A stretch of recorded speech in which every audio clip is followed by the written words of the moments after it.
जय श्री कृष्ण मित्रों, क्या आप वास्तव में गीता को लिखे जाने का उद्देश्य जानते हैं? यदि नहीं तो हम आपको बताते हैं कि श्रीमद् भगवत गीता क्यों लिखी गई। श्रीमद् भगवत गीता के उपदेश को भगवान श्री कृष्ण ने सबसे बड़े धर्मयुद्ध महाभारत की रणभूमि कुरुक्षेत्र में अपने शिष्य अर्जुन को दिए थे। हम इन उपदेशों के प्रमुख बातों को गीता सार कहते हैं। गीता का उपदेश दिए हुए भगवान कृष्ण को 5000 साल से ज्यादा हो गए, परंतु मानव जीवन में यह भी उतना ही महत्वपूर्ण है जितना उस काल में था। यह श्रीमद् भगवत गीता का उपदेश युद्ध भूमि में खड़े अर्जुन के लिए नहीं था, बल्कि यह संपूर्ण मानव जाति के कल्याण के लिए था। और यह उपदेश मनुष्य को अपने जीवन काल किस तरह का व्यवहार या आचरण घर या समाज में करना चाहिए, गीता में हमें मिल जाता है।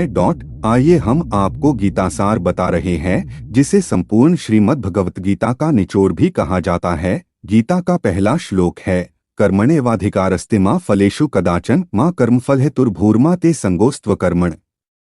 अर्थात कर्म पर ही मनुष्य का अधिकार है, कर्म के फलों पर नहीं। सलिए मनुष्य को अपना कर्म फल की इच्छा को ध्यान में रखते हुए नहीं करना चाहिए। कर्तव्य कर्म फल की इच्छा रहित होना चाहिए।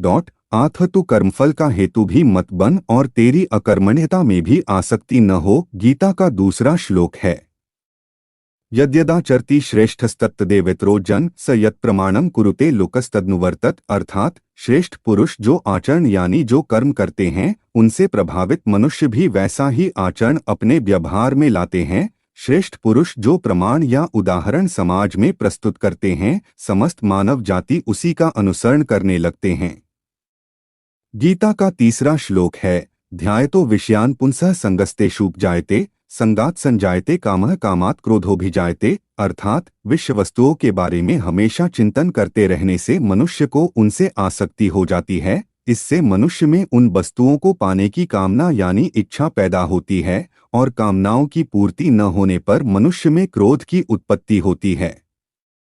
इसलिए मनुष्य को हमेशा विषयाशक्ति से दूर रहते हुए कर्म करना चाहिए।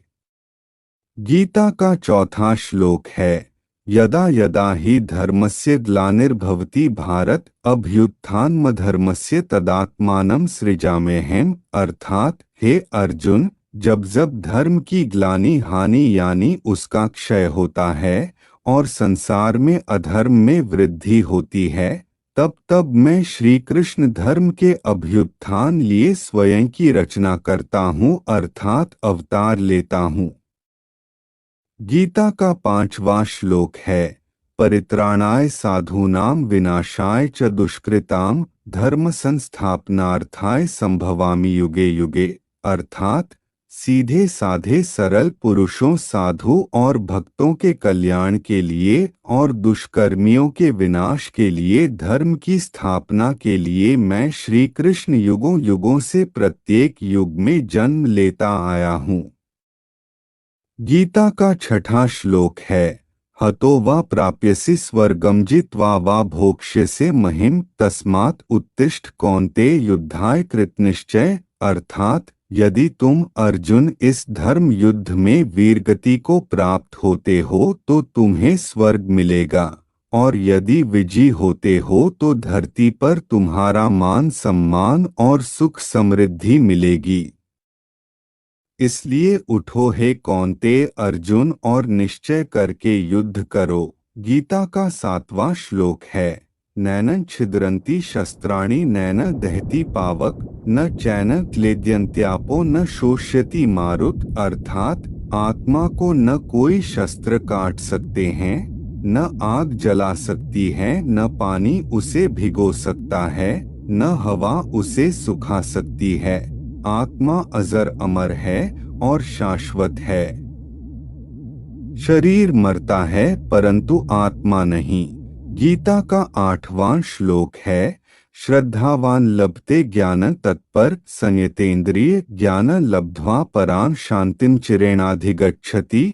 अर्थात मुझ में श्रद्धा रखने वाले मनुष्य, अपनी इंद्रियों पर संयम रखने वाले मनुष्य साधन पारायण हो अपनी तत्परता से ज्ञान प्राप्त करते हैं। फिर ज्ञान मिल जाने पर जल्द ही परम शांति को प्राप्त होते हैं।